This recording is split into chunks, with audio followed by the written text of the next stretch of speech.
What's up, everybody? Welcome back. Hope everybody's having a great day or night whenever you're watching this. Man, we got Tre Mann hooping out here for the Charlotte Hornets. And this is a dude that was basically buried on the bench in OKC, finally gets an opportunity, and is really taking advantage of it through the first few games as being a Hornet.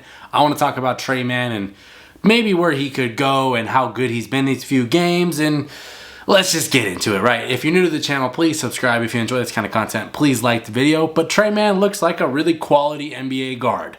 And he's finally getting an opportunity. That's the one thing in OKC that he really just couldn't get because he was buried on that depth chart, man.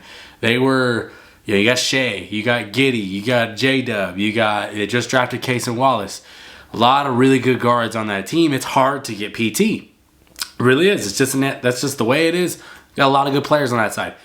So I like what Charlotte did. You traded Gordon Hayward, who wasn't part of your long-term plans, and you got a low-risk, high-reward player in Tre Mann back. Because let's face it, you're at the point in the season where it's like, let's just see what our young guys got, and we'll kind of figure out our path from there. So this is, you get a guy that was drafted 18th overall just a couple of years ago, was a high potential kind of prospect, 6'3", kind of has a good frame. And you're like, let's just give him a shot. What's the worst that could happen? We're not going to lose anything by trading Gordon Hayward. Let's just see what we got, right? And what you've gotten in it's only 3 games, of course, but that's the good thing about this deal. They got another 30 before the offseason. So what we've gotten in these 3 games, 14, 7, and 7 on 46% from the field and 46% from 3. That tells me, along with watching the game, of course, you got to watch the game to understand how good they've been playing, that he's playing effectively in the offense. And they're 3-0 in the stretch. And watching them, you see Brandon Miller's shot quality is a little bit better. Miles Bridges' shot quality is a little bit better. Like, the offense flows a little bit better with him on the floor. And they've had a couple of wins as a result of it. And this last game against the Hawks, that was their first double-digit win of the entire season. And he was like 21, 8 and something. Like, he had a really, really stat sheet stuffed game. And it's awesome to see because we wouldn't have seen it in OKC just because of how the roster is built. So what do you think of Tre Mann and his performance and his long-term potential? What do you think we'll get from him? Because now he's in a situation in Charlotte that really is just perfect for him because it's like, we're not winning any playoff series soon. Let's just run you out there. You're going to get a whole lot of burn. You're going to get to show the NBA what you can do. You're going to show us what you can do. Are you somebody that could be part of like a young core that has Brandon Miller and LaMelo Ball on it? Are you somebody that could fit in there? And I think that he's big enough as a guard, being that he's like 6'3" and above, and LaMelo being a tall guard, they could kind of play together. I'm kind of interested to see how that would look because I think you finally would have another creator with LaMelo that plays within the flow of an offense and doesn't just shot chuck. But that would also help Brandon Miller, right? Because so many times we see these young guys that like are just out there with trash. But Tre Mann stepped into a team that was dwindling away, and the roster's been elevated. I think that's not a coincidence. And overall, he's played very well off the bounce, right? He's running the offense within the flow of it. He's not doing too much, and he has a good form. He has a good form on his shot, so I think the shot will stay relatively close to 40, in the 40s for 3. I don't think he's gonna stay at 46 because 46 is really hard to do. But like he shot like 36, 37 as a rookie a couple of years ago. Like, he was kind of known as a guy that could score and put the ball in the hoop. But now he just didn't have the opportunity. It's that simple. Like, he didn't have like an opportunity at an expanded role in OKC. That's just because how the team was built. There's so many players over there. But now in Charlotte, he has that opportunity, and that's why I loved when they traded for him and they gave up Hayward. It was like, okay, I can kind of see like you're taking flyers on guys that might have just needed a chance. They needed to change the scenery to show what they could really do. And that was a really smart move by the front office that doesn't get a whole lot of credit due to various failures up until this point.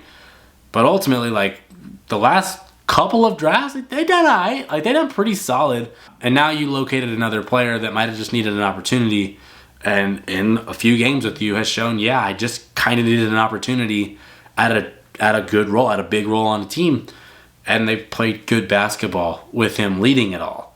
So I just wonder when you get your best, LaMelo's the best player on that team. Brandon Miller won't be far behind for very long, but when you get that bunch together, that trio, what could it look like? That could be fun basketball. That could be a team that is long and is creative with the ball. They can get to the rack. They can shoot the three. There could be something there in a year or two. And I think that's what this team should be aiming for, is just putting pieces together that could fit and could help each other grow. That's what should be happening. So Tre Mann on this team just made so much sense.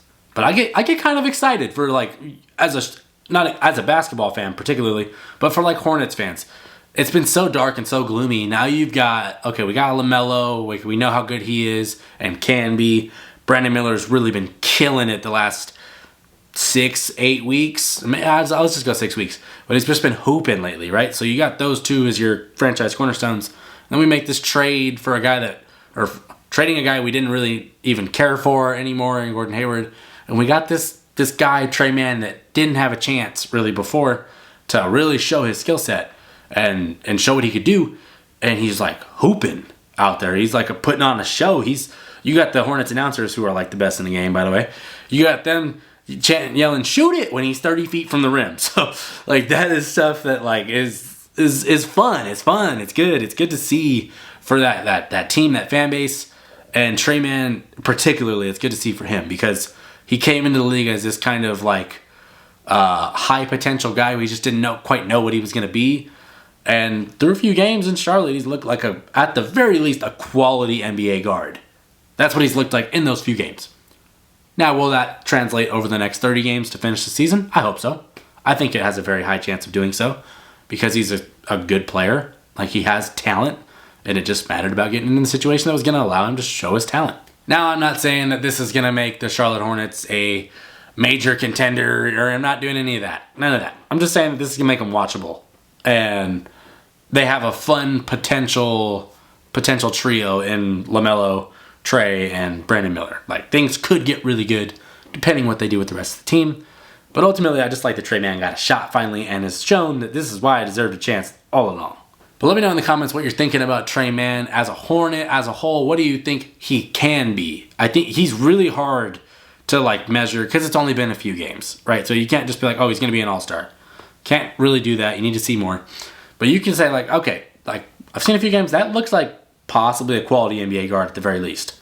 Somebody that could start on a lot of teams, or at least a good amount of teams, and make some plays. So I've been really impressed with Tre Mann, and kudos to him for taking advantage of this opportunity, because he's been waiting. He's been waiting, and he was ready. And this is why coaches tell you to stay ready, because eventually you're going to get your chance. Especially when you're picked in the first round, you'll get a shot eventually. So kudos to the Hornets for giving him that chance and seeing the talent and potential and taking a shot at it. And then for Tre Mann for capitalizing on it. But anyway, let me know how you're feeling about Tre in the comments. If you're new to the channel, please subscribe if you enjoy this kind of content. Please like the video, but tune into some Charlotte Hornets basketball. I mean, they're not going to be a playoff team or anything, but, like, tune in. There's, like, some good things going on over there now. And there's some things that potentially it could get really damn good. It'll just depend. But thanks for watching. Peace.